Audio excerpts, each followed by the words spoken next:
Bismillahirrahmanirrahim. Assalamualaikum warahmatullahi wabarakatuh. Alhamdulillahirrahmanirrahim. Wassalatu wassalamu ala asyrafil anbiya wal mursalin wa sahbihi ajmain, amma ba'd. Syukur alhamdulillah kita panjatkan atas kehadirat Allah Subhanahu wa taala yang senantiasa memberikan rahmat dan hidayah kepada kita semua, sehingga sampai detik ini, sampai hari ini kita masih diberikan kesehatan dan kesempatan. Kemudian selanjutnya salawat serta salam semoga selalu tercurahkan kepada junjungan kita Nabi besar Nabi Muhammad SAW, sang revolusioner sejati yang telah mampu merubah paradigma umat manusia dari zaman jahiliyah menuju zaman Islamiyah seperti yang kita rasakan sampai detik ini. Jadi pun apa yang saya sampaikan ialah itu amanat yang diberikan Allah Subhanahu wa taala. Dan amanat itu dipikul dan diterima oleh manusia. Sebagaimana dijelaskan dalam Al-Qur'an, yang artinya sesungguhnya aku telah mengemukakan amanat kepada langit, bumi dan gunung-gunung, maka semuanya pun enggan untuk memikul amanat itu. Dan dipikullah amanat itu oleh manusia. Quran surah Al-Ahzab ayat 72. Adapun amanat yang dipikul oleh manusia itu adalah yang pertama, itu adalah amanat ibadah. Dengan amanat ibadah, manusia dan jin dituntut untuk tunduk, patuh dan taat beribadah, menyembah hanya kepada Allah Subhanahu wa taala. Bagaimana yang dijelaskan dalam Al-Qur'an, "Wa ma khalaqtul jinna wal insana illa liya'budun." Artinya, dan aku tidak menciptakan jin dan manusia melainkan hanya untuk beribadah kepadaku. Quran surah Az-Zariyat ayat 56. Jelas bahwasannya tujuan manusia diciptakan di muka bumi ini tidak bukanlah untuk beribadah. Di mana ibadah ini menjamin terpeliharanya hubungan antara manusia dengan Allah, hubungan makhluk dengan pencipta. Kemudian selanjutnya amanat khalifah, amanat sebagai pemimpin untuk memakmurkan bumi Allah. Dan itu dijelaskan dalam Quran surah Al-Baqarah ayat 30.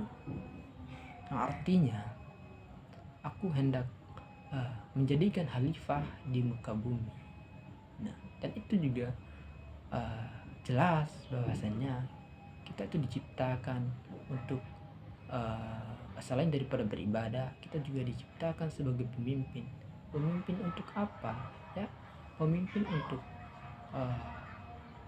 diri kita, untuk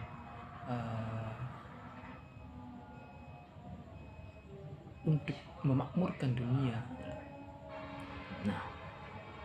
Dijelaskan dalam hadis juga,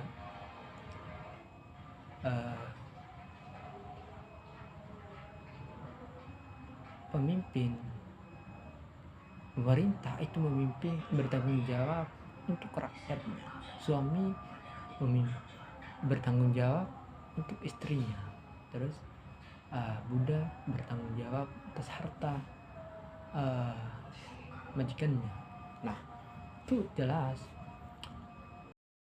bahasanya kita di dunia ini bukan semata-mata hanya mencari harta, kemudian membeli rumah, membeli motor, mobil dan lain sebagainya. Bukan hanya itu, tapi ada kemudian amanat yang kemudian kita lupa, sering sekali kita lupa, yaitu ada tadi amanat tadi, itu beribadah dan menjadi khalifah.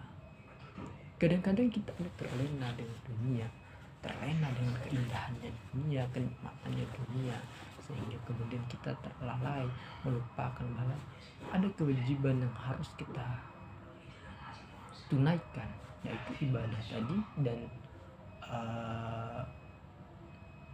menjadi khalifah, kita itu memakmurkan dunia, tapi kemudian terjadi sekarang karena keserakahannya manusia, karena hanya mengejar ingin memperbanyak harta, mempertinggi jabatan, memperbesar nama, sehingga kemudian segala cara itu dilakukan, hingga kemudian dunia ini menjadi hancur karena perbuatan tangannya manusia. Nah, jelaskan dalam Al-Quran juga bahasanya telah nampak kerusakan di langit dan di bumi akibat perbuatan tangan manusia.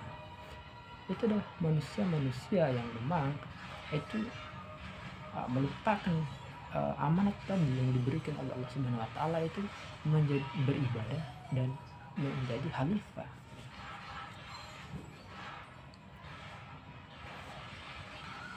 Nah, mungkin itu saja yang dapat saya sampaikan. Lebih dan kurangnya saya mohon maaf. Billahi taufiq wal hidayah. Wassalamualaikum warahmatullahi wabarakatuh.